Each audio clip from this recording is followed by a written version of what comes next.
పెద్దపల్లి జిల్లా కేంద్రంలోని అంబేద్కర్ విగ్రహం వద్ద గొర్రె కాపరుల సంక్షేమ సంఘం పెద్దపల్లి జిల్లా శాఖ ఆధ్వర్యంలో జిల్లా అధ్యక్షులు వెలుపులూరి నాగరాజు యాదవ్ అధ్యక్షతన జరిగిన జీకేఎస్ఎస్ 4వ ఆవిర్భావ దినోత్సవంలో ముఖ్య అతిథిగా రాష్ట్ర ప్రధాన కార్యదర్శి మారం తిరుపతి యాదవ్ జెండా ఆవిష్కరణ చేసి బీపీ మండల్ 42వ వర్ధంతి సందర్భంగా ముఖ్య అతిథిగా విచ్చేసిన బీసీ సంక్షేమ సంఘం జిల్లా అధ్యక్షులు శ్రీమాన్తో కలిసి బీపీ మండల్ చిత్రపటానికి పూలమాల సమర్పించారు. ఈ కార్యక్రమాన్ని ఉద్దేశించి మారం తిరుపతి యాదవ్ మాట్లాడుతూ జీకేఎస్ఎస్ 4వ ఆవిర్భావ దినోత్సవం పెద్దపల్లి జిల్లాలో జరుపుకోవడం సంతోషంగా ఉందని, ప్రభుత్వానికి గొర్రె కాపురులకు మధ్య వారధిగా అలాగే బీపీ మండల్ సిఫార్సుల అమలు కోసం బీపీ మండల్ వర్ధంతి రోజున పుట్టిన సంఘం గొర్రె కాపురుల సంక్షేమ సంఘం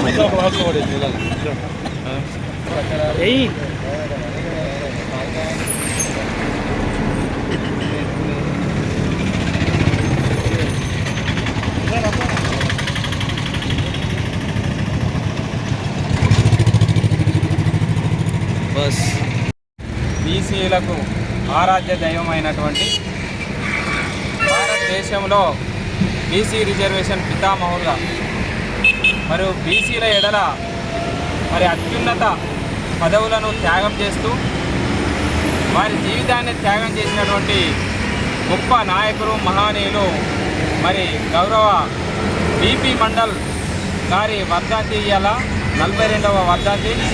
ఆ సందర్భంగా ఇవాళ పెద్దపల్లి జిల్లాలో గొర్రెల కాపర్ల సంక్షేమ సంఘం ఆధ్వర్యంలో నిర్వహించడం జరిగింది. ఈ కార్యక్రమానికి బీసీ నాయకులైనటువంటి బీసీ సంక్షేమ సంఘం పెద్దపల్లి జిల్లా అధ్యక్షులు శ్రీమన్ గారు ముఖ్య అతిథిగా రావడం, ఇటు కార్యక్రమాన్ని వారి చేతుల మీదుగా పూలమాల సమర్పించి కార్యక్రమాన్ని చేయడం ఎంతో మేము గర్విస్తున్నాం ఒక బీసీ బిడ్డగా. ఇవాళ గొర్రె కాపర్ల సంక్షేమ సంఘం అనేది కూడా బీపీ మండల్ గారి వర్ధంతి రోజున పుట్టినటువంటి సంఘం. ఆ 4వ ఆవిర్భావ దినోత్సవం రోజున ఆ సంఘం అధ్యక్షులైనటువంటి జీకేఎస్ఎస్ జిల్లా అధ్యక్షులైనటువంటి వేల్పుల నాగరాజు యాదవ్ గారి ఆధ్వర్యంలో నిర్వహించడం, దీనికి విచ్చేసినటువంటి ప్రధాన కార్యదర్శి నర్సయ్య యాదవ్, ఆ సంఘ ఉపాధ్యక్షుడు బత్తిని లక్ష్మణ్ యాదవ్ చాలా పెద్దది. జీకేఎస్ఎస్ పుట్టిందే గొర్రెల కాపర్ల సంక్షేమం కోసం పుట్టింది.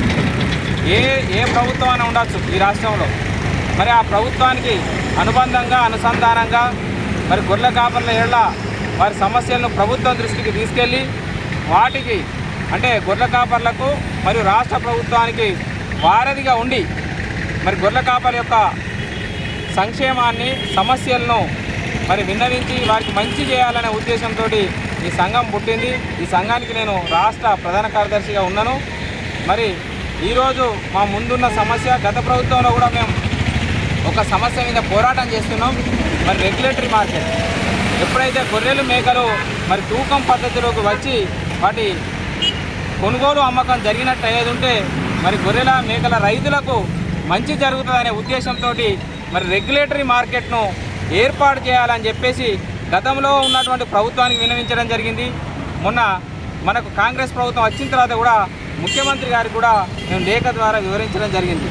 దాని సాధన కోసం పలు పర్యాయాలు మంత్రులను కానీ ముఖ్యమంత్రి గారిని కలిసి రెగ్యులేటరీ మార్కెట్ను ఏర్పాటు చేసినట్టయితే గొర్రెల కాపర్లకు తగిన న్యాయం జరుగుతుందనే ఉద్దేశంతో ఆ మార్కెట్లు కూడా సొసైటీల గ్రామ ప్రాథమిక గొర్రెల పెంపకందారుల సహకార సంఘాల ఆధ్వర్యంలో నడపాలనే మెయిన్ ఉద్దేశంతో, ఆ లక్ష్యంతో గొర్రెల కాపర్ల సంక్షేమ సంఘం పనిచేస్తుందని ఈ కార్యక్రమాన్ని విచ్చేసిన అందరికీ కూడా పేరు పేరున ధన్యవాదాలు.